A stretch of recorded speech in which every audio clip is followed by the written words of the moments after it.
सभी लोग हाथ जोड़ लीजिए। नमो अरिहंताणं, नमो सिद्धाणं, नमो वायरियाणं, नमो उवच्छायाणं, नमो लुईसविसापूर्णम्।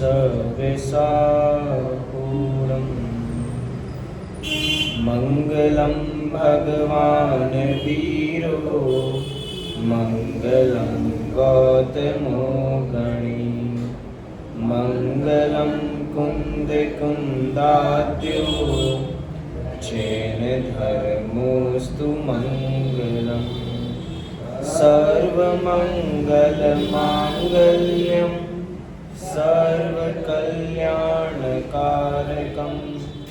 प्रधानां सर्वधर्माणां, जैनं जयतु शासनं, जैनं जयतु शासनम्। आचार्य कल पंडित टोडरमल जी द्वारा विरचित मोक्ष मार्ग प्रकाशक के 7वें अधिकार के माध्यम से हम 7 तत्व का अन्यथा रूप इसकी चर्चा कर रहे थे, जिसमें हमने जीव, अजीव, आश्रव, बंध, संवर एवं निर्जरा की चर्चा चल रही थी। निर्जरा की बस समापन की ओर ही है। जहाँ पे पंडित जी ने ये बात की है वो जैन मिथ्या दृष्टि की चर्चा करना चाहते हैं। जैन मिथ्या दृष्टि वो जो पढ़ा लिखा है, सब कुछ समझता है, बिल्कुल हमारी ही तरह है, सब कुछ जानकर भी कुछ नहीं जानता। मतलब कितनी बड़ी बात है कि सब कुछ जानकर भी कुछ नहीं जानता। हमें सब चीज़ें पता है। कई बार होता है कि हमें कोई गलत चीज़ पता लग जाती है तो भी हम उसको करते रहते हैं। यहाँ पे ऐसी ही चीज़ है कि हमें 7 तत्व का स्वरूप पता लग गया, हमने जिनवाणी का स्वरूप समझ लिया, हमने व्रत उपवास व्यवहार है ये समझ लिया, हमने ये समझ लिया कि जो 12 तप बताए गए हैं, अनशन, अवमौदर्य, वृत्ति, परिसंख्यान, ये सब से क्या होने वाला है। अगर इनके अंतरंग में भाव नहीं है तो ये सब कुछ बंध का ही कारण है। हमने सब समझ लिया, लेकिन सब समझकर भी हमने किया वही जो हमारे मन में आया। इसकी वजह से ही पंडित जी ने विषय लिखा है 7 तत्व का अन्यथा रूप, जिसको ब्रैकेट किस में डाला, जैन मिथ्या दृष्टि की ऐसी मान्यता रहती है। पेज नंबर है 232। मिला सभी को? दूसरा पैराग्राफ हमने उस दिन देखा था शुरुआत का, तथा अंतरंग तपों में। मिला सभी को? उसके आगे का विषय भी देख चुके थे, बस एक बार पढ़ लेते हैं। पढ़ने से वो विषय और हमारी स्थिति ठीक हो जाएगी। इसके अगला पैराग्राफ भी पढ़ लिया, लेकिन गैप ज़्यादा हो गया, इसलिए एक बार देख लेते हैं। तथा अंतरंग में तपों में प्रायश्चित, विनय, वैयावृत्ति, स्वाध्याय, त्याग और ध्यान रूप जो क्रियाएं, उनमें बाह्य प्रवर्तन, उसे तो बाह्य तपवत ही जानना। जैसे अनशन आदि बाह्य क्रिया है, उसी प्रकार यह भी बाह्य क्रिया है। इसलिए प्रायश्चित बाह्य साधन अंतरंग तप नहीं है। ऐसा बाह्य प्रवर्तन होने पर जो अंतरंग परिणामों की शुद्धता हो, उसका नाम अंतरंग तप जानना। अंतरंग परिणामों की शुद्धता। पहले पंडित जी बहिरंग तपों का निषेध कर आए थे कि बहिरंग तपों के अंदर जो ये मान्यता है कि इसको करने से ही निर्जरा हो जाएगी, उसका निषेध किया। फिर पंडित जी ने अंतरंग तपों के नाम गिनवाए और फिर कहा कि अगर हम मात्र इसको क्रिया तक ही सीमित रखते हैं तो इसका नाम भी तप नहीं है, जिसको हम ये समझें कि क्योंकि निर्जरा का स्वरूप क्या है कि तप करने से निर्जरा होती है, तो हमने तप करना शुरू कर दिया। लेकिन वो वास्तविक तप नहीं है जो अंतरंग परिणामों के बिना हो। हमारे घर में हमें रोटी भी वही लगती है जो भाव से खिलाई जाए। अगर कोई बाहर वाला हलवाई आकर बनाए या हमने कोई नौकर को रखा है खाना बनाने के लिए, तो क्या उसका खाना हमें शरीर को लग पाता है? अभी 3 रोटी हम खा चुके हैं, 3 रोटी के बाद अब चौथी रोटी उसने सारा पैक कर लिया सामान कि अब तो पता है कि भैया 3 ही रोटी रोज़ खाते हैं, चौथी तो खाएंगे नहीं। अब एकदम हमने कहा नहीं 1 रोटी और बना दो। अब वो सारा जो उसने बंद कर दिया था, अब उसको दोबारा खोलना पड़ेगा। अब देखो जा तो सकता नहीं है, उससे बनानी तो पड़ेगी, लेकिन वो एक रोटी आपको 3 से भी ज़्यादा भारी पड़ेगी, शब्द ही पड़ेगी है। अब वो हम खा ही नहीं पाएंगे। और उधर अगर मम्मी ने सारी चीज़ें बंद भी कर दी हों तो भी अरे उनको खुशी है इस बात की, अरे एक और बच्चा खा लेगा, एक और रोटी खा लेगा। क्यों? क्योंकि वो अंतरंग का परिणाम है। अब इम्पोर्टेंस क्या है कि बाह्य में कुछ भी हो, लेकिन अगर अंतरंग का परिणाम होगा तो ही बाह्य में वो लगता है। तो अंतरंग तपों के अंदर तो विशेष रूप से कह रहे हैं, तप में, हर तप में समझना चाहिए, जैन दर्शन ही भाव प्रधान दर्शन है। तो बिना भाव के हम कुछ भी कर रहे हैं तो वो शून्य है। अब यहाँ पे पंडित जी ने कह दिया कि अंतरंग परिणामों की शुद्धता हो तो उसका नाम ही अंतरंग तप जानना। वहाँ भी इतना विशेष है कि बहुत शुद्धता होने पे शुद्धोपयोग रूप परिणति होती है, वहाँ तो निर्जरा ही है। और अल्प शुद्धता होने पर शुभोपयोग का भी अंश रहता है। इसीलिए जितनी शुद्धता हुई उससे तो निर्जरा है, और जितना शुभ भाव है उससे बंध है। ऐसा मिश्र भाव युगपद होता है, वहाँ बंध और निर्जरा दोनों होते हैं। इसके लिए हमने समझा था कि जो 7वें गुणस्थान के अंदर सातिशय प्रमद संयत गुणस्थान और उससे आगे के गुणस्थान वर्ती जीव हैं, उन सबके तो शुद्धता परमानेंट है। उन सबकी शुद्धता क्यों परमानेंट है? क्योंकि वो शुद्धोपयोग के गुणस्थान में है। अब तो आगे श्रेणी ही मांडेंगे। अब उसके अंदर निर्जरा कम ज़्यादा की बात नहीं है, मतलब उपयोग बदलने की बात नहीं है। इसका मतलब जो जीव स्वस्थान के अंदर है, मतलब जिनका 7वां 6वां या 7वां 6वां जिनका चलता जा रहा है, मतलब जिनका उपयोग शुद्ध में कम शुभ में ज़्यादा व्यतीत हो रहा है, उनके लिए नीचे लिखा कि अल्प शुद्धता होने पर, ये पंक्ति उनके लिए हमें समझनी चाहिए। आगे ये सारा विषय हम देख चुके हैं, इसलिए हम थोड़ा आगे ऐसे बढ़ रहे हैं। यहाँ कोई कहे कि शुभ भावों से पाप की निर्जरा होती है, पुण्य का बंध होता है, परंतु शुद्ध भावों से दोनों की निर्जरा होती है। ऐसा क्यों नहीं कहते? एक कारण से दो कार्य और दो कार्य से एक कारण, या एक कारण से दो कार्य। अब ये कार्य कारण का व्यवस्था यहाँ पे समझाई जा रही है। कह रहे हैं कि शुभ भावों से दो काम हो रहे हैं, एक तो पाप की निर्जरा हो रही है और पुण्य का बंध हो रहा है, परंतु शुद्ध भावों से दोनों की निर्जरा हो जाती है। किस किस की? पाप की भी और पुण्य की भी। तो ऐसा कहो, अलग अलग भेद करके कहना ही क्यों है? इसका समाधान दिया। उत्तर, मोक्ष मार्ग में स्थिति तो घटना सभी प्रकृतियों का होता है, सभी। वहाँ पुण्य पाप का विशेष है ही नहीं। दिक्कत ये है कि जब हम मंदिर जी आते हैं, हम पूजा करते हैं, हम विधान करते हैं, हम दया दान व्रत मतलब जितने शुभ भाव हैं सब करते हैं, उस समय हमारे निर्जरा के परिणाम नहीं। उस समय हम गिव एंड टेक करने आते हैं कि मैं पाप छोड़कर जा रहा हूँ और पुण्य लेकर जा रहा हूँ। मतलब कुछ देंगे तो कुछ लेंगे। वो होता है ना अन्य मत के अंदर कि भगवान मैं आप पे गोला तभी चढ़ाऊँगा जब आप मुझे पास कराओगे। अब गोला कब चढ़ेगा? जब आप मुझे पास कराओगे। पास नहीं कराया तो गोला नहीं, अब आऊँगा ही नहीं आपके पास। आप में शक्ति नहीं है मुझे पास कराने की, आप हीन भगवान हो।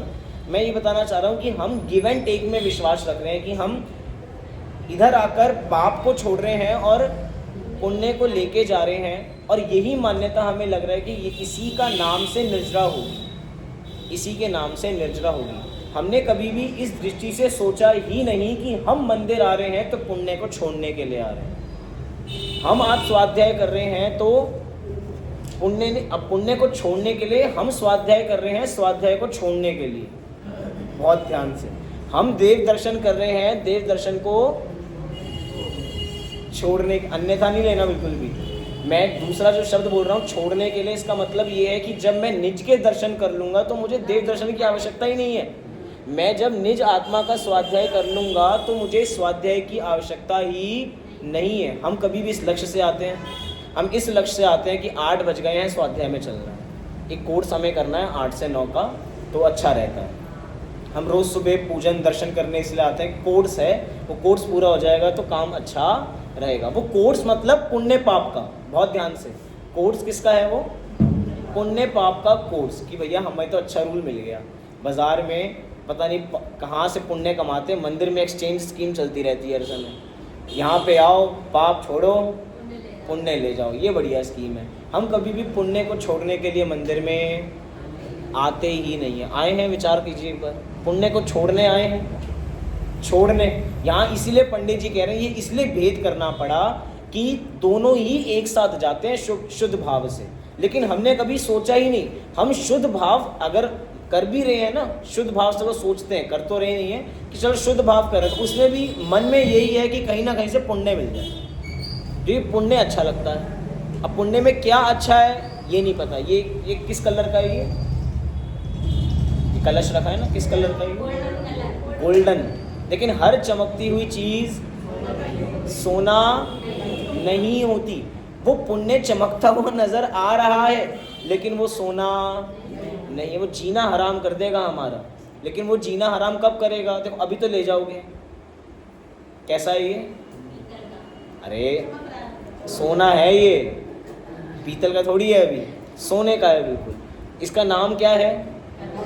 पीतलमयी कलश, स्वर्णमयी कलश, स्वर्णमयी। अब हम स्वर्णमयी के झांसे में आ गए कि स्वर्णमयी है, स्वर्णमयी। और स्वर्णमयी पकड़ा और जब इसको देखा, अरे भैया ये तो पीतल निकला।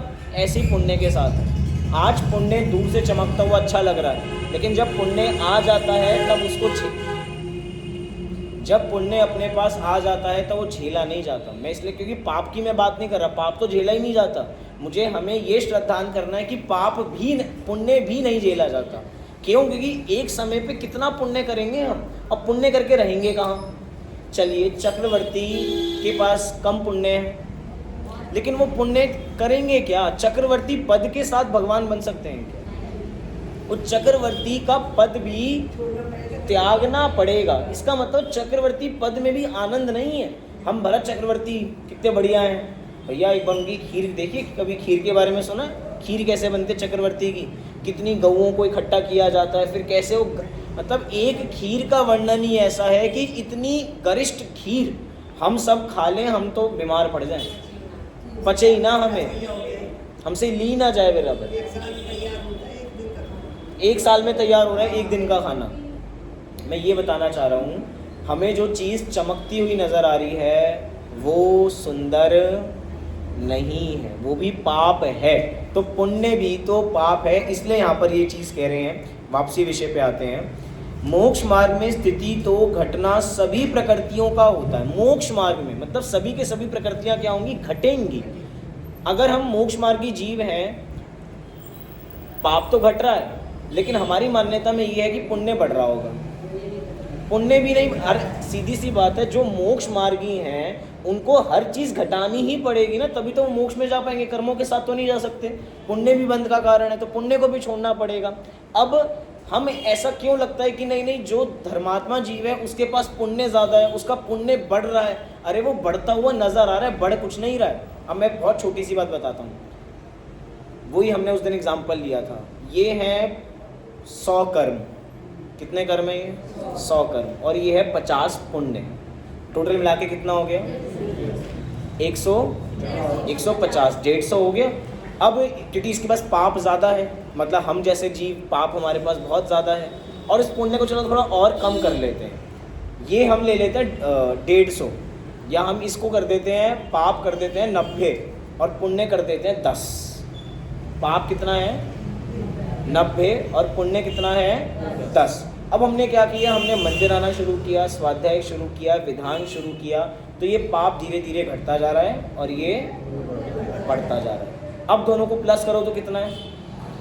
अब ये क्या हो गया? जो ये पाप है ना, ये पाप, ये 90 से घट के 20 रह गया, और ये क्या हो गया? 80 हो गया। अब दोनों को मिलाओ। अब पहले क्या था? 100।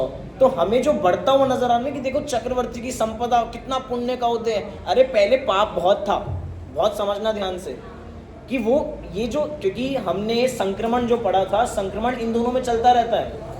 जो पुण्य प्रकृतियां हैं वो पाप रूप हो जाती हैं, और जो पाप प्रकृतियां हैं वो पुण्य रूप हो जाती हैं। अब यहाँ पे कह रहे हैं जो मोक्ष मार्गी जीव होगा उसकी दोनों की दोनों स्थिति घटेंगी, पुण्य वाली भी और पाप वाली भी। लेकिन हमें तो शास्त्रों में दिखाया जाता है कि जो धर्मात्मा जीव है उसके बहुत पुण्य का उदय है। अरे उसका पाप कम हो गया, इसलिए पुण्य ज़्यादा नजर आ रहा है। पाप कम हो गया इसलिए पुण्य ज्यादा नजर आ रहा है, पुण्य ज्यादा नहीं हुआ है। विचार करना इस दृष्टि से, इसलिए हर चीज घट ही रही है। अब क्या है, अब इसी एग्जाम्पल पे अब हमने क्या किया, हमने हमारा पाप तो रह गया 10 और पुण्य हो गया 90। अब क्या है, अब ये पाप और कम हो गया, अब ये पाप हमने 5 कर दिया और ये जो पुण्य था ना, ये जो 90 था ये अब 50 हो गया। अब ये 50 हो गया, बहुत ध्यान से 50 हो गया, ये 5 हो गया और ये 50 हो गया, ये 1 हो गया और ये 10 हो गया। पाप से देखोगे तो पुण्य अभी भी 10 गुना नजर आ रहा है, लेकिन अभी तक 100 था और 100 से घटते घटते कम हो गया। तो ये बताना चाह रहे हैं कि पुण्य पाप दोनों ही मोक्ष मार्गी जीवों की प्रकृतियां घटी रही हैं। मोक्ष मार्गी जीव के पाप तो घट ही रहा है, लेकिन पुण्य ज्यादा क्यों नजर आता है, क्योंकि पाप से ज्यादा है, क्वांटिटी पाप से ज्यादा दिखाई दे रही है कि पाप तो 1 है और ये 10 का 10 गुना है, लेकिन दोनों आपस में घट ही रहे, क्योंकि घटेंगे नहीं तो कर्मों के साथ तो मोक्ष में जा नहीं सकते। इसलिए कह रहे हैं मोक्ष मार्ग में स्थिति तो घटना सभी प्रकृतियों का होता है, वहाँ पुण्य पाप का विशेष है ही नहीं, और अनुभाग का घटना पुण्य प्रकृतियों में शुद्धोपयोग से भी नहीं होता, क्योंकि अगर शुद्धोपयोग से मानेंगे तो शुद्धोपयोग कारण हो गया पुण्य प्रकृतियों के कम होने का। वही पुण्य के फल से अरहंत होते हैं, वही विचार करना है यहाँ पे लगाकर। ऊपर पुण्य प्रकृतियों के अनुभाग का तीव्र बंध उदय होता है और पाप प्रकृतियों के परमाणु पलटकर शुभ प्रकृति रूप होते हैं। शुभ पलटकर हो गए, लेकिन आपस में दोनों क्या हो रहे हैं, कम ही हो रहे हैं। ऐसा संक्रमण शुभ तथा शुद्ध दोनों भावों होने पर होता है, इसीलिए पूर्वोक्त नियम संभव नहीं है, विशुद्धता ही के अनुसार नियम संभव है। ये बात हम उस दिन भी देख चुके थे, लेकिन ये थोड़ा और क्लियर करना ज़रूरी था कि हम पुण्य पाप में जो उलझे हुए हैं, हम आज फिर से उसी विषय को बोलता हूँ, हम यहाँ पर आए हैं तो शुद्ध करने, शुद्ध भाव करने नहीं आए हैं। हम यहाँ पे पाप को छोड़कर पुण्य पकड़ने आए कि और पुण्य ले जाते हैं। यहाँ पाप यहाँ रहेगा। गंगा जी में लोग स्नान क्यों करते हैं, पाप धो के पुण्य कमाने, तो हम उनका मजाक बनाते हैं, तो हमारा भी मजाक बनना चाहिए। हम क्या कर रहे हैं, मंदिर में आके पाप को छोड़ के पुण्य को लेके जा रहे हैं। अब बस वो वैसा स्नान कर रहे हैं, हम कानों से सुन सुन के स्नान कर रहे हैं, मन को ऐसे शुद्ध बना रहे हैं, लेकिन वो शुद्ध बन नहीं रहा है। वो क्या हो रहा है, हमारा भ्रम है कि हम अपने आपस में शुद्ध हो जाएंगे, ऐसे वो शुद्ध हो कुछ नहीं रहे। विचार करने वाली बात है, इसीलिए हमारी निर्जरा शुरू नहीं हो रही है। अरे निर्जरा के भी तो संवर ही शुरू नहीं हुआ। हम चाहते हैं कर्मों की निर्जरा हो, और कर्मों की निर्जरा मोक्ष मार्गी जीव के ज़्यादा तेज़ होती है। ज़्यादा तेज़ क्यों होती है, निर्जरा तो अभी हमारे भी हो रही है, लेकिन वो निर्जरा है जो बिना काम की है। वो तो ऑटोमेटिक जिस कर्म की स्थिति पूरी हो रही थी उस कर्म को तो जाना ही था भैया, जो आया है वो तो जाएगा ही। पुरुषार्थ तो तब है कि जो जिसकी स्थिति थी हमने उसको भी घटा दिया और उसको पहले निर्जरित कर दिया। पुरुषार्थ तो उसमें है, जो 50 था वो 50 साल में तो जाना ही था, हमने उसको 25 में कर दिया, 25 साल में हमने डबल स्पीड से उसको बाहर निकाल दिया। अब इसमें पुरुषार्थ नजर आ रहा है। तो ये पुरुषार्थ चाहिए कर्मों की निर्जरा के लिए, लेकिन वो कर्मों की निर्जरा सकाम वाली कब होगी, जब संवर प्रकट होगा। संवर माने सम्यक दर्शन की उत्पत्ति प्राप्ति। अब आगे से हमें अब आज का विषय प्रारंभ करना है। देखो इधर भी देखो, चतुर्थ गुणस्थान वाला शास्त्राभ्यास आत्मचिंतन आदि करे, वहाँ भी निर्जरा नहीं, बंध भी बहुत होता है। किसके लिए लिख रहे हैं ये, चतुर्थ गुणस्थान वाला। अब बहुत ध्यान से, शास्त्राभ्यास आत्मचिंतन आदि करे तो भी वहाँ भी निर्जरा नहीं, बंध भी। तो हम कौन से गुणस्थान में, ये तो चतुर्थ गुणस्थान की बात कर रहे हैं। ये देखो, ये विषय है जैन मिथ्या दृष्टि का, और बात किसकी कर रहे हैं यहाँ पे, चौथे गुणस्थान। ये बताना चाह रहे हैं कि चौथे गुणस्थान वर्ती भी ये काम करके उसकी कर्मों की निर्जरा नहीं हो रही।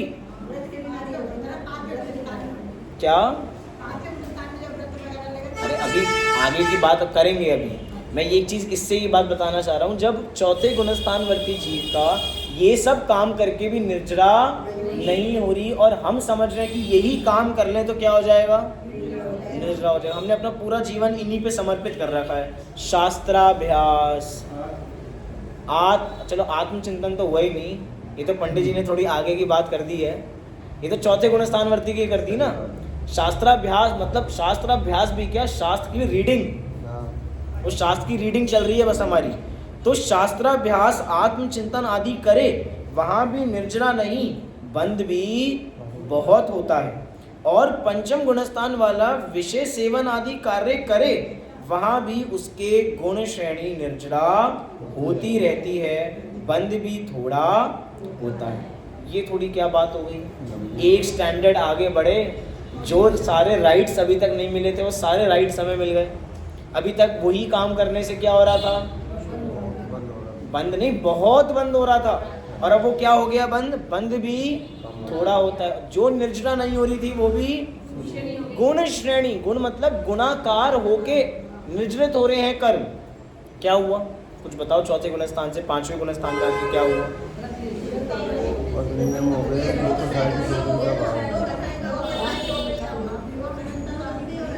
दो कषाय का हो गया, ठीक है, तो चौथे में एक कषाय का तो है, तो चौथे वाले को मोक्ष मार्गी कहेंगे नहीं कहेंगे? क्या दृष्टि मुक्त है वो, दृष्टि मुक्त है ऐसे भी कह लो। तो चौथे गुणस्थानवर्ती भी तो, चौथे गुणस्थानवर्ती जीव भी तो मोक्ष मार्गी है, उसके लिए तो कहते हैं निर्जरा ही नहीं है। और पांचवे वाले में आते ही तो भैया हम तो सही कह रहे थे, तभी तो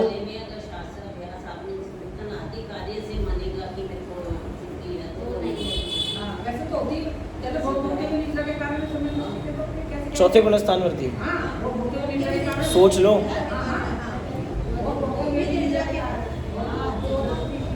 चौथे गुणस्थानवर्ती भी भोग भोगते हैं, निर्जरा के कारण है।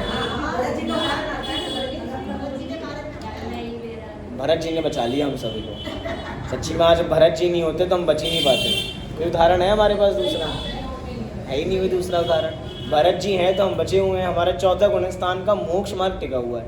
अगर वो आज शास्त्रों में नहीं होते तो हमारा चौथे गुणस्थान में मोक्ष मार्ग सिद्ध करना मुश्किल हो जाता। और पंचम गुणस्थान वाला, अब इसका इसी लाइन की खुलासा अगली पंक्तियों में आएगा, इसलिए मैं अभी नहीं पढ़ रहा हूँ। और पंचम गुणस्थान वाला विषय सेवन आदि करे, वहाँ भी उसके गुण श्रेणी निर्जरा होती रहती है, बंध भी थोड़ा होता है। तथा पंचम गुणस्थान वाला उपवास आदि या प्रायश्चित आदि तप करे, उस काल में भी उसके निर्जरा थोड़ी होती है। और छठे गुणस्थान वाला आहार विहार आदि क्रिया करे, उस काल में भी उसके निर्जरा बहुत होती है, तथा बंध उससे भी थोड़ा होता है। ये बात थोड़ी पल लेनी पड़ेगी। अब देखो यहाँ पे कितनी गजब गजब बातें कर रहे हैं। एक तरफ चौथे गुणस्थानवर्ती जीव आत्मचिंतन कर रहा है तो कह दिया कि इसके निर्जरा नहीं है, इसके बंध है, और बंध भी थोड़ा नहीं बहुत है।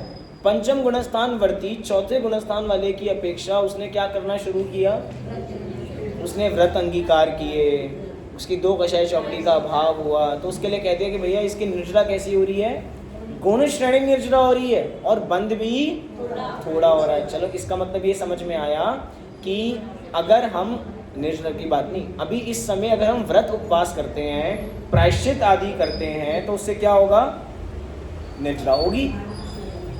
व्रत, अरे रुको तो, अभी व्रत उपवास रखते हैं, प्रायश्चित आदि करते हैं, तो इससे निर्जरा होगी? अरे रुको तो, अभी तो कहा, एक सेंटेंस को मुझे 2 बार रिपीट करना पड़ गया, फिर नहीं बोल दिया, अब नहीं बोलना। व्रत उपवास आदि प्रायश्चित आदि से पता लग गया कि भैया इससे तो निर्जरा होती है, तो हमने क्या किया, छठे गुणस्थान में भी वही प्रारंभ कर दिया। अब कह रहे हैं, अब मैं उल्टी बात कह रहा हूँ, यहाँ पे तो कह रहे हैं कि व्रत उपवास आदि वो कर रहे हैं तो भी उसके निर्जरा हो रही है, और वहाँ वो व्रत प्रायश्चित आदि करे तो भी उसके निर्जरा कम हो रही है पंचम गुणस्थानवर्ती के, छठे की अपेक्षा, छठे सातवें की अपेक्षा। इसका मतलब ये सारा चक्कर है कषाय चौकड़ियों के अभाव का।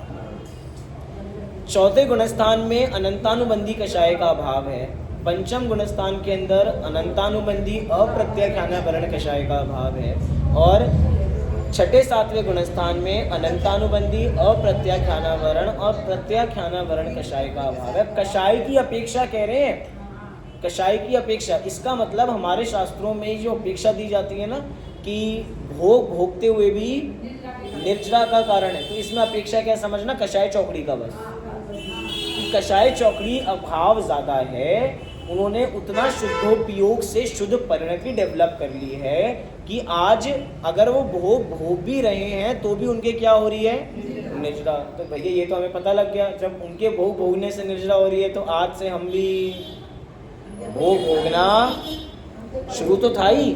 सोचो वो तो कम भोग भोग रहे हैं तो उनकी निर्जरा हो रही है, सोचो मैं भोग ज़्यादा भोगूंगा तो ज़्यादा निर्जरा हो जाएगी। तो हमने तो यही देखा भैया, तो हमने उन्होंने देखो वो तो दिन में एक बार करते थे, दिन में एक बार आहार करने से उनके कर्मों की निर्जरा हो रही है, मैं दिन में 3-3 बार करूँगा तो क्या होगी, मेरे कर्मों की निर्जरा होगी। ऐसा होने वाला नहीं। कई बार हम इसी परिप्रेक्ष्य में हम अपने आप को ना मुनिराजों से भी ऊपर बता देते हैं मान्यता में।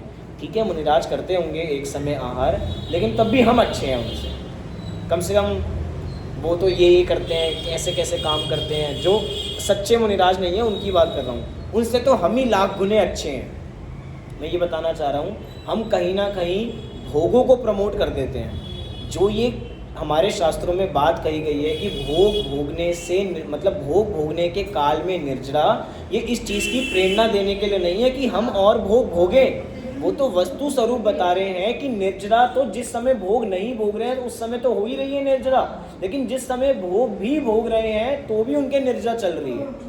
अब इसमें भी कंपैरिजन, भोग भोगते समय जितनी निर्जरा है उससे ज़्यादा निर्जरा आत्मानुभव में है या कम है, क्या है, शुद्धोपयोग में ज़्यादा है कम है, ज़्यादा है। तो भी वो उस बात को हाईलाइट क्यों किया कि भोग भोगने के काल में भी निर्जरा, वो इसलिए हाईलाइट किया कि जिसकी निर्जरा वहाँ इतनी हो रही है उस निर्जरा का प्रभाव भोग भोगने के काल में भी चल रहा है। होता ना प्रभाव, प्रभाव कैसे कि हम बाहर कहीं घूमकर आए तो उसका प्रभाव थोड़े समय तक रहता है, हम वैसी ही वाणी बोलते हैं, हम वैसा ही खाना खाते हैं, खुमारी रहती है, मतलब वही चीज़ जैसे हम स्वाध्याय करते हैं। अब यहाँ से निकल पता नहीं इसकी खुमारी पता नहीं इतनी कम क्यों चढ़ती है, विदेश घूमकर आते हैं तो उसकी खुमारी महीनों महीनों रहती है, इसकी खुमारी यहाँ से बस मंदिर के गेट से बाहर बस, वैसे लक्ष्मण रेखा खींचे है शायद हमने, लक्ष्मण रेखा खींच रखी है हमने, इसकी खुमारी इतनी कम है कि ये चीज़ चलती नहीं है इससे ज़्यादा, बाहर जाते ही विषयों के अंदर डूब जाते हैं। इसका मतलब अंदर भी रुचि नहीं थी, इसका मतलब अंदर भी रुचि नहीं थी, क्योंकि जिस खुमारी किसको चढ़ती है, जो वहाँ आनंद ले रहा हो, किसको ज़बरदस्ती ज़ोर ज़बरदस्ती से काम कराया जाता है तो वो ज़्यादा दिन उसका गुणगान नहीं कर सकता। आज हम भी गुणगान इसलिए इसका कर रहे हैं कि यहाँ ज़बरदस्ती, आपको किसी ने ज़बरदस्ती भेजा है यहाँ पे हैं, ज़बरदस्ती भेजा है, स्वेच्छा से आए हैं, सबके सब ज़बरदस्ती से आए हैं। ये रियलिटी है, बहुत बहुत ध्यान से सबके, ये नहीं कि घर वालों ने धक्का देके बाहर निकाला, मैं ये नहीं कह रहा हूँ, ये वाली ज़बरदस्ती नहीं कह रहा हूँ। हम पाप से डरते हैं और पुण्य कमाना चाहते हैं तो पाप ने ज़बरदस्ती हमें इधर भेजा है। पाप से बचने के लिए, पुण्य कमाने के लिए ज़बरदस्ती हम यहाँ आए हैं। हम पुण्य को जुहूम करने इधर नहीं आए हैं। इसका मतलब हम ये काम भी कैसे करते हैं, ज़बरदस्ती, हमारी इच्छा थोड़ी है, हमें तो गिव एंड टेक, यहाँ पे पाप दे के जाएंगे और पुण्य लेकर जाएंगे, इसीलिए हम आए हैं। ये ज़बरदस्ती हमें लाई है यहाँ पे, हैं बिजनेस करते हैं जिसमें फायदा। हाँ, ये बिजनेस ही है यहाँ पे, मतलब एक चीज़ छोड़ के जाओ एक चीज़ लेके जाओ अपने साथ, लेकिन जो चीज़ लेके जानी चाहिए वो चीज़ लेके नहीं जा रहे हैं। यहाँ ये बताया जा रहा है कि पुण्य पाप समान है तो दोनों को छोड़ो, मोक्ष मार्गी जीव के दोनों की दोनों प्रकृतियाँ कम हो रही हैं और हम पाप को छोड़ के पुण्य बढ़ाना चाहते हैं, इसीलिए वो रुचि जागृत नहीं होती। जो आप कह रहे हो कि रुचि क्यों नहीं है, कि हम कॉन्सेप्ट ही नहीं समझ पाए ना जैन शास्त्रों का। जैन शास्त्रों का कॉन्सेप्ट ये कह रहा है पुण्य पाप दोनों एक ही लेवल पे खड़े हैं। बड़ा अच्छा एग्जाम्पल है 150 का, देखने का नज़रिया है बस। वो पाप कम हो रहा है तो पुण्य ज़्यादा नज़र आ जाता है, लेकिन वो पुण्य है तो उतना ही। कई बार कहते हैं ना, छठी का लेख क्या है? जिस दिन हम छठवां दिन था, विधाता आए और हमारा भाग्य लिख गए। अब उस भाग्य में लिख गए ना वो, अब वो पुण्य पाप लिखा हुआ है, अब वही घटाबढ़ होता रहेगा। लिख तो चुके हैं, उसी में घटा बढ़े, मतलब अब पुण्य बढ़ेगा नहीं, जो बढ़ेगा वो पाप कम होगा और पुण्य बढ़ेगा। और अगर पाप बढ़ेगा इसका मतलब पुण्य कम होगा और पुण्य बढ़ जाएगा। मतलब दोनों में यही चीज़ें समझनी चाहिए, रहेगा वो उतना ही। हमारा प्रयास होना चाहिए दोनों को घटाने का, कि मैं पुण्य को भी जुहूम करूं। जो हम पूजन में पढ़ते हैं, पुण्यम जुहूमी, पाप को तजा है पुण्य भी तजूंगा।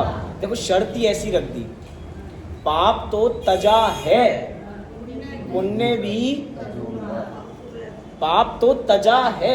अरे ऐसा क्यों नहीं कहा हमने कि पुण्य तो तजा है, पाप भी तजूंगा।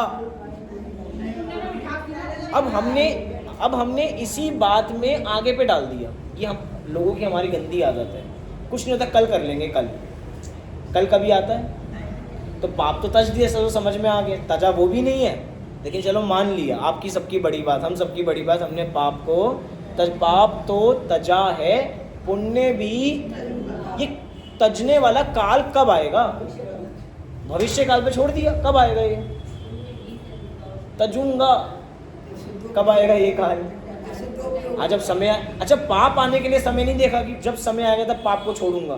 पुण्य के लिए ये शर्त लगाई कि जब समय आएगा जब पुण्य छोड़ूंगा, पाप तो जो मैंने छोड़ दिया। विचार करने वाली बात है, ये हमारी मायाचारी है। हम छोड़ना नहीं चाहते हैं, इकट्ठा करना चाहते हैं, तो निर्जरा कैसे होगी?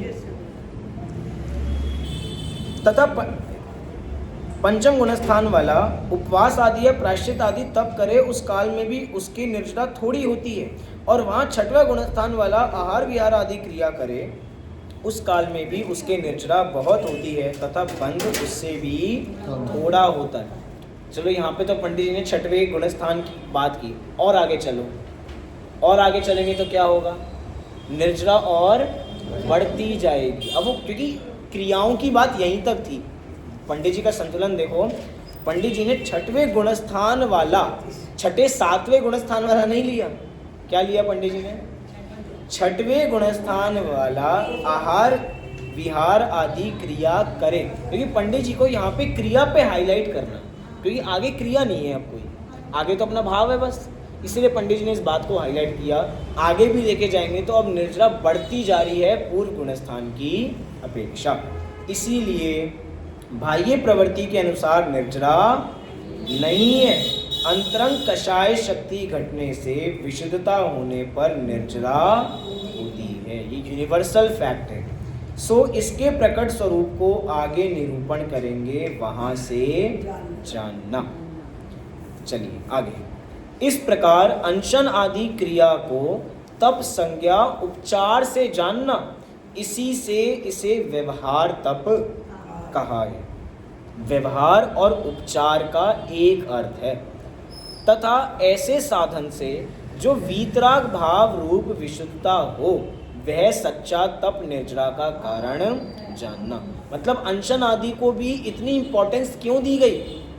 क्योंकि वो निश्चय के साथ थे। लेकिन देखा जाए तो व्यवहार और उपचार ये दोनों कैसे हैं? एक अर्थ, मतलब पर्यायवाची हैं। उपचार मेरे मामा और मेरे मामा के दोस्त भी मेरे मामा, तो जो अपेक्षा मुझे मेरे मामा से है वो मेरे मामा के दोस्त से हो सकती है, लेकिन रिश्ते में क्या लगते हैं? वो मेरे मामा ही लगते हैं। इसका मतलब कि भाषा है बस, लेकिन भाषा कभी वास्तविक अर्थ नहीं बता सकती। हम आपके घर आए, कहीं तो आपका ही घर है, पंडित जी आए थे, आपका ही घर है। अब आजकल उनके यहाँ ठहरते हैं ना, तो आपका ही घर है। अब वो कहें ठीक है भैया हमारा ही घर है, ये जो है ना ये हमारे ही घर नाम कर दो, वैसे चलेगा? यही तो नहीं समझते हम, ये बात कह के हमने उड़ा दिया इस बात को। कहने वाला भी समझता नहीं, समझते हम, समझते होते तो ये भूल करते क्या? अरे उदाहरण पे नहीं जाओ।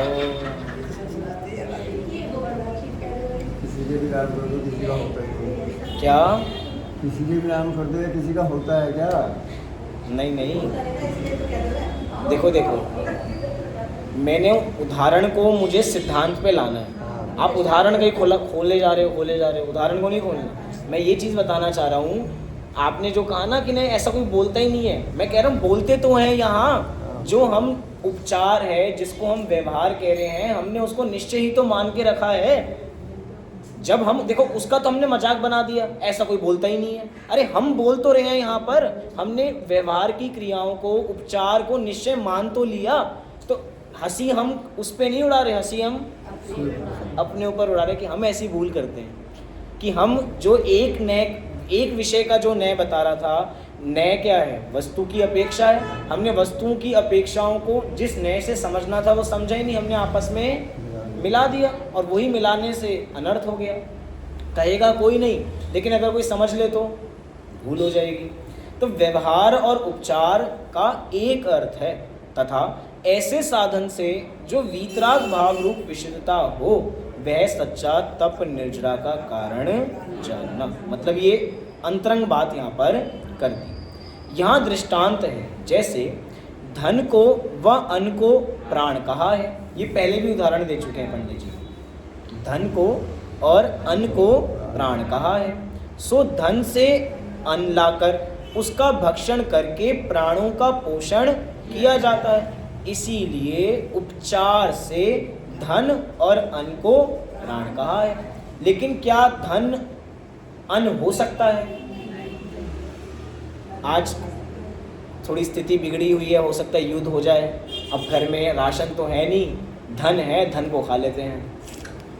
उसको उपचार से कहा क्या जा रहा है?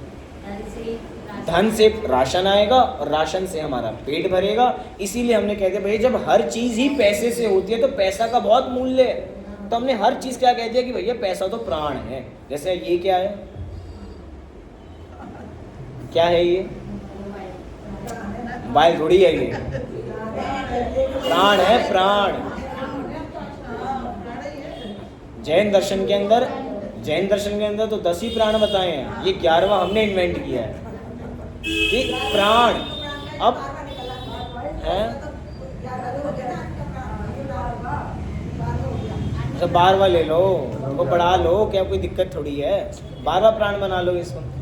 अब ऐसा प्राण, इसमें कोई प्राणत्व नहीं है, लेकिन जब ये इसकी बैटरी फुल होती है ना, तो मेरी बैटरी फुल होती है, और इसकी बैटरी कम होती है तो भैया फ़ोन में बैटरी नहीं है, चार्ज पे लगाओ इसको जल्दी से।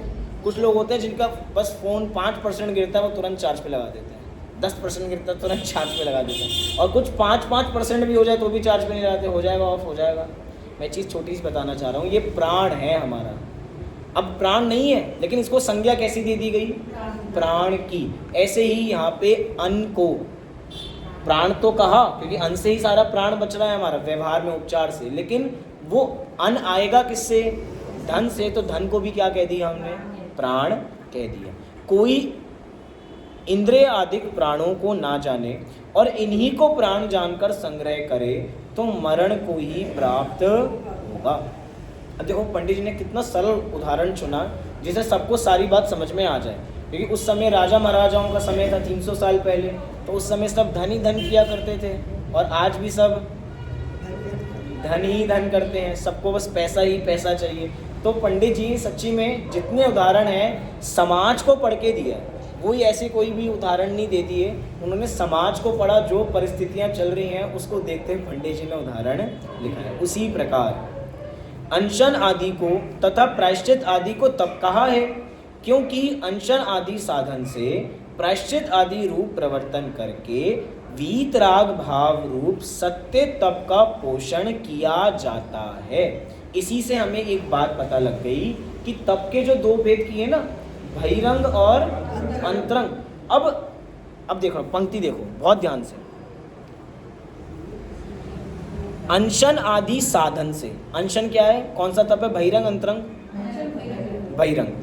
अनशन आदि साधन से प्रायश्चित आदि रूप प्रवर्तन करके, प्रायश्चित आदि क्या है?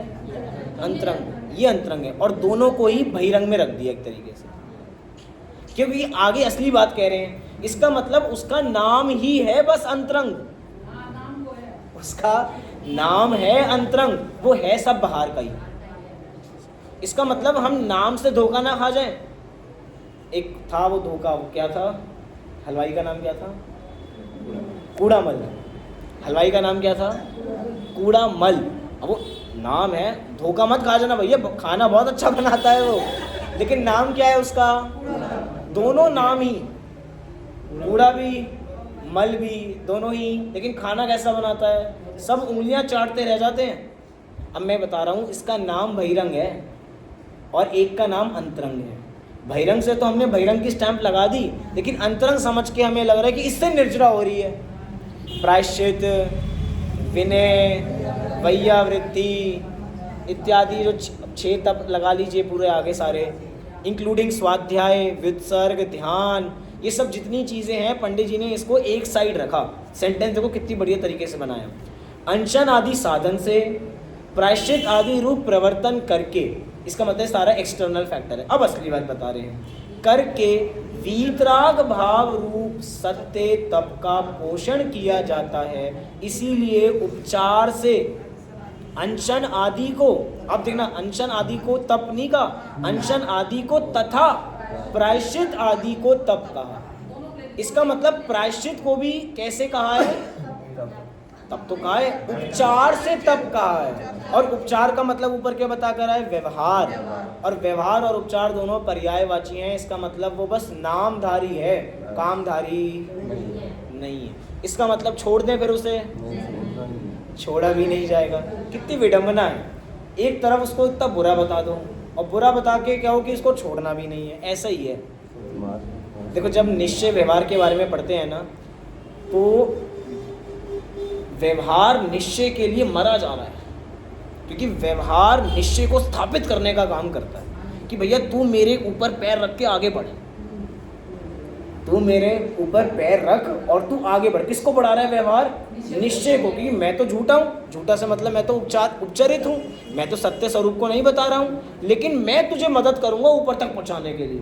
तो जिसने उसकी मदद की, जिस व्यवहार ने निश्चय की स्थापना की, वो निश्चय इतना बेईमान था, उसने जिसने उसकी मदद की उसने कहा भैया मैं तुझे नहीं जानता, हु आर यू, उसने कहा मैं तुमको नहीं जानता। क्योंकि देखो स्वरूप ही ऐसा है, व्यवहार निश्चय को स्थापित करता है और निश्चय व्यवहार का निषेध करता है। समय सार का विषय है निश्चय व्यवहार के नए में। व्यवहार क्या कर रहा है, निश्चय की स्थापना कर रहा है, और निश्चय क्या कर रहा है, निषेध कर रहा है। बताओ ये दोस्ती है इन दोनों में, शत्रु होंगे दोनों, दोनों शत्रु है ना, शत्रु ही बन जाएंगे। बताओ मैं आपकी मदद करूं और आप कौन भैया, मैं तुम्हें नहीं जानती मेरे बुरे समय में। व्यवहार का बुरा समय चल रहा है, कितना बुरा समय है, उसके साथ उसको उपचार कह दिया, उसको व्यवहार कह दिया। अब निश्चय व्यवहार चिल्लाकर कह रहा है निश्चय को, आओ भाई मेरी मदद करो, और निश्चय कह रहा है भैया, व्यवहार चीख चीख के कह रहा है भैया तुम मेरे से ही तो बने हो, मतलब मैंने ही तो तुम्हें स्थापित किया है, मैंने ही तो तुम्हें मंदिर की चूलिका पर चढ़ाया है और तुम मेरा ही निषेध करने चले हो। और निश्चय क्या कह रहा है, पता नहीं भैया कौन आ गया ये, मैं तो इसे जानता नहीं। निश्चय जानता ही, मतलब एक निषेध का मतलब आप समझो बहुत तरीके से, निषेध का मतलब है मुख मोड़ लेना, मुख मोड़ के वापसी, घूमकर पलट कर, थोड़ा एक आंख से तो देख ही लूँ, थोड़ा तो मदद कर ही दूँ उसके, कुछ कर दूंगा तो क्या हो जाएगा, कुछ नहीं। निषेध का मतलब निषेध है, कंप्लीट निषेध। जैसे बॉयकॉट है ना, सारे हमारे भारत में से जितने भी थे सबको बॉयकॉट करके उनके देश भेज दिया। एक पत्नी किसी की पाकिस्तानी थी, बॉयकॉट, पति इधर रहेगा, पत्नी वहीं रहेगी, यहाँ नहीं रह सकती। बॉयकॉट, बॉयकॉट माने निषेध, निषेध मतलब वापसी नहीं देखना। अब सोचो ये, और हमें लग रहा है दोनों शत्रु हैं, लेकिन दोनों शत्रु नहीं होने के बावजूद भी दोनों मित्र हैं। व्यवहार निश्चय को स्थापित कर रहा है, निश्चय व्यवहार का निषेध कर रहा है, और निषेध करने के बावजूद भी दोनों कैसे चलते हैं, पैरेलल चलते हैं, साथ साथ चलते हैं। सोचो कितनी अच्छी मित्रता है। अब देखने का नज़रिया है, हमें शत्रुता नज़र आ रही है और आपस दोनों में भाईचारा इतना है कि दोनों सच्ची दोस्ती है, साथ साथ चलते हैं। उसका काम क्या है? उसका तो काम पहुंचाना है। हम तीर्थ यात्रा करते हैं तो हमने डोली की। अब हमने डोली की तो डोली वाले का काम क्या है? पहुंचाना। और पहुंचा के वो क्या करेगा? वो वापस आ जाएगा। उसका काम वहाँ तक पहुँचाने का था। अब वो हमें जानता है क्या? चलो हमने उसके पैसे भी दे दिए, पैसे अब वो जानता है हमें। जब तक पैसे नहीं दिए तब तक तो जानता है, अब पैसे दे दिए तो उसका काम बन गया ना। उसका काम इतना ही था, निश्चय का स्थापन करना। उसने निश्चय का स्थापित कर दिया। अब देखो समझना चाहिए ये चीज़ें। उपचार से अनशन आदि को और प्रायश्चित आदि को तप कहा। तो प्रायश्चित आदि को भी उपचार से तप कहा, वो भी वास्तविक तप नहीं है। मतलब स्वाध्याय भी चलो ठीक है, ये मैं समझ गया, आप लोगों को समझ में आ गया है। स्वाध्याय ये रीडिंग वाला नहीं है, लेकिन उसके बारे में विचार करना, इसको तो तप कहेंगे। रीडिंग करना तो मना है, लेकिन उसके बारे में विचार करना तो उसको तो तप कह सकते हैं। क्या विशुद्धता की बात? देखो ये आप आगे की बात कर रहे हैं, मैंने विशुद्धता बोली नहीं। मैंने जितनी बात बोली उसी में बताओ। विचार से तो विचार तो तप है ना। फिर रीडिंग को तो हमने निषेध कर दिया, रीडिंग करनी बेकार है। रीडिंग को हमने उपचार में कह दिया। लेकिन स्वाध्याय के दो अर्थ होते हैं, एक स्वाध्याय ऐसे लेके बैठना, एक अपने आप का अध्ययन करना। तो अपने आप का अध्ययन हम कैसे करें? चिंतन करके कर रहे हैं। तो चिंतन करना तो असली तप में जाएगा, वो भी विकल्प है। और जो विकल्प है उससे आत्मचिंतन होता, मतलब आत्मचिंतन तो होगा लेकिन आत्म मनन नहीं होगा, आत्म घोलन नहीं होगा। वो बस हम विचारों के अंदर अपनी आत्मा को देख रहे हैं। कैसी है आत्मा? कैसी है आत्मा? अरूपी है। कुछ तो बताओ आत्मा के बारे में। अरूपी है। आपने रूप अरूपी कहकर ही उसको रूपी कर दिया। अवक्तव्य भी वक्तव्य है, समझना बहुत। अवक्तव्य भी वक्तव्य है। नहीं, मैं उसके बारे में कुछ नहीं कहूंगा। मेरे से मत पूछो मुझे कितना बुखार है, मेरे से बिल्कुल मत पूछो मुझे कितना बुखार है। इसका मतलब अरे तेज बुखार है, तो मैंने तो बताया ही नहीं। लेकिन नहीं बताकर भी मैंने अरे मैंने आपके कपड़े नहीं पहने भैया। इसका मतलब अरे नहीं पहने भैया। आप कह रहे पहने, मैं एग्जाम्पल, हाँ हो सकता है पहने हो। अब मैं क्या बात बताना चाह रहा हूँ इससे? क्या बात बताना चाह रहा हूँ मैं इससे? आत्मा अरूपी है। और बताओ आत्मा के बारे में एक शब्द बताया, बस यही जानते हैं आत्मा के बारे में इतने सालों में। आत्मा अरस है, अस्पर्शी है, ज्ञान स्वरूपी है। यहाँ की सारी आत्मा जड़ है।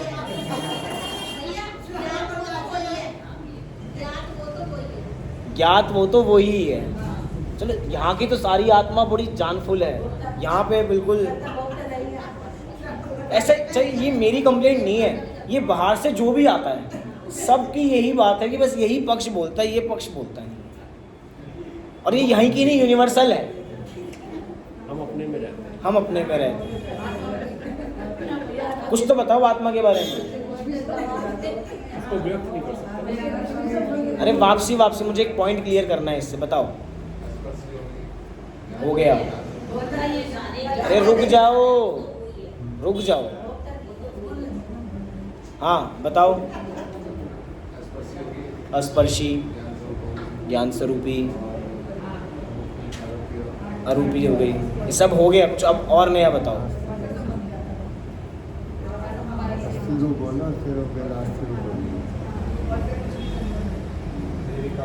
निर्विकार है, नया शब्द है, निर्विकार है। और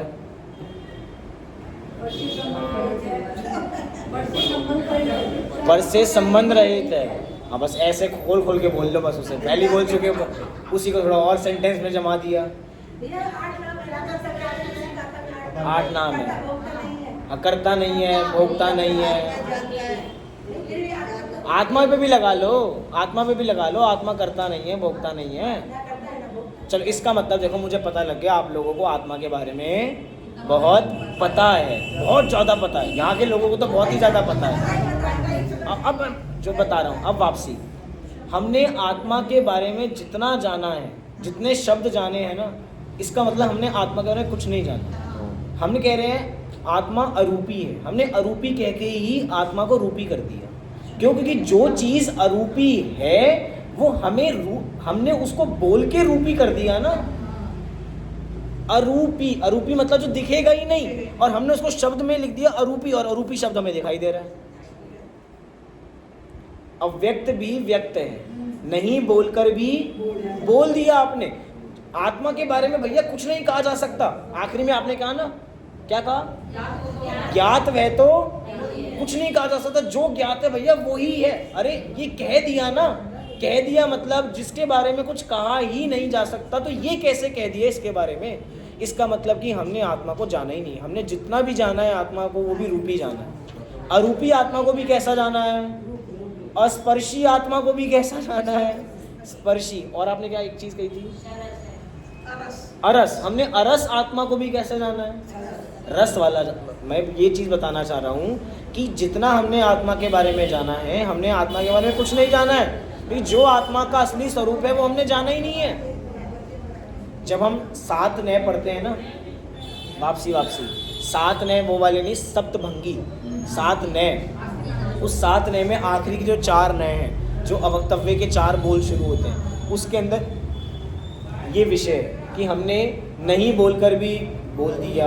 अस्ति अवक्तव्य, स्यात् अस्ति अवक्तव्य, अस्ति अवक्तव्य। जब अस्ति अवक्तव्य है तो बोल कैसे दिया? स्यात् अस्ति। स्यात् नास्ति अवक्तव्य, जब नास्ति है तो वो अवक्तव्य कैसे है? अवक्त्य होते हुए भी आपने नास्ति बोल दिया, समझ में नहीं आया। इसका मतलब यही बताना चाह रहे हैं, जो कहा नहीं जा सकता वो कह कैसे दिया, उसके बारे में कुछ नहीं कर सकते। मौन। समझ में आया? अब यहाँ पे मैं ये बात क्यों ली हमने यहाँ पे? हमने ली इसको उपचार से, निश्चय और व्यवहार, और व्यवहार माने उपचार। हम जितना उपचार कर रहे हैं, जो स्वाध्याय में मैंने अभी शब्द जो लिया था यहाँ पे स्वाध्याय, वो स्वाध्याय हमारा जितना है वो चिंतन वाला भी, वो सारा चिंतनात्मक स्वाध्याय भी रूपी है। और रूपी चीज़ से कभी भी अरूपी नहीं पकड़ी जा सकती आत्मा। मतलब अरूपी आत्मा है तो रूपी आत्मा को नहीं पकड़ा जा सकता। इसका मतलब कि जो पंडित जी ने यहाँ पे दिया, उपचार से अनशन आदि को, प्रायश्चित आदि को तप कहा, कोई वीतराग भाव रूप तप को ना जाने और इन्हीं को तप जानकर संग्रह करे तो संसार ही में भ्रमण करेगा। किसकी बात कर रहे हैं ये? इन्हीं को तप जानकर, कौन? मैं इन्हीं को तब जानकर ये काम कर रहा हूँ, तो मैं कहाँ भ्रमण कर रहा हूँ? संसार में। बहुत क्या, अब पंडित जी भी थक गए भैया, कितना समझाएं। चौथे अधिकार में भी समझा कर आए थे, मिथ्यात्व दूर करो। 7वें में भी समझा रहे हैं। बहुत क्या, इतना समझ लेना कि निश्चय धर्म तो वीतराग भाव है, अन्य नाना विशेष बाह्य साधन की अपेक्षा उपचार से किए हैं, उनको व्यवहार मात्र धर्म संज्ञा जानना। मतलब व्यवहार मात्र से उसको धर्म संज्ञा है, वास्तव में वो धर्म नहीं है। इस रहस्य को नहीं जानता, इसीलिए उसके किसके मेरे निर्जरा का भी सच्चा श्रद्धान नहीं है। हमें पता ही नहीं है निर्जरा। निर्जरा किसे कहते हैं? निर्जरा किसे कहते हैं? अब पढ़ लिया ना, अब तो बताओ क्या? अपने स्वभाव का परिचय होने पर निर्जरा। ये तो थोड़ी अंतरंग वाली हो गई, ये नहीं, ये तो एट द एंड हो गया, वो बात नहीं। यहाँ से क्या बताना चाह रहे? इतना पंडित जी ने इसका खुलासा थोड़ी किया है। पंडित जी ने किसका खुलासा किया? हमें निर्जरा क्या समझ में है? पूरा निर्जरा पढ़ लिया, वो तो वही बोल रहे हैं, सेम बात। वहाँ ये कह रहे हैं, देखो पूरी राम कहानी खत्म हो गई, जान लेते हैं राम जी कौन थे। निर्जरा खत्म हो गया, निर्जरा जान लेते हैं निर्जरा क्या है। जो आपने बताया वो असली रूप है ही अंतरंग वाला, कि वीतराग भाव प्राप्त होना, आत्मा की शुद्धि बढ़ना। लेकिन यहाँ पे इस विषय को बताने के लिए पंडित जी ने खुलासा नहीं किया था। पंडित जी ने खुलासा इसलिए किया था क्योंकि जिसको हमने निर्जरा मान रखा है वो निर्जरा नहीं, हमने पुण्य को निर्जरा मान के रखा है कि हम गिव एंड टेक करने आते हैं, जो बाबा जी ने बिजनेस करने आ रहे हैं, पाप को छोड़ के पुण्य लेने आ रहे हैं, और पुण्य लेकर क्या समझ रहे हैं, आज हमने 1 घंटा स्वाध्याय कर लिया तो 1 किलो पाप और 2 किलो पुण्य कमा लिया। अच्छा कितना बढ़िया है, 1 किलो पाप दो, 2 किलो पुण्य साथ में ले जाओ। तो अगर ऐसी मान्यता से काम कर रहे हैं, पंडित जी इसी मान्यता का निषेध कर रहे हैं कि ऐसी निर्जरा सच्ची निर्जरा नहीं है। तो हम सभी पुण्य पाप दोनों का त्याग करें, क्योंकि मोक्ष मार्गी जीव दोनों की प्रकृतियां घटती हैं। जब दोनों प्रकृतियां घटेंगी, दोनों को एक समान समझेंगे, तो हमारी भी ऐसी निर्जरा हो। इसी मंगल भावना से अभी की बात को विराम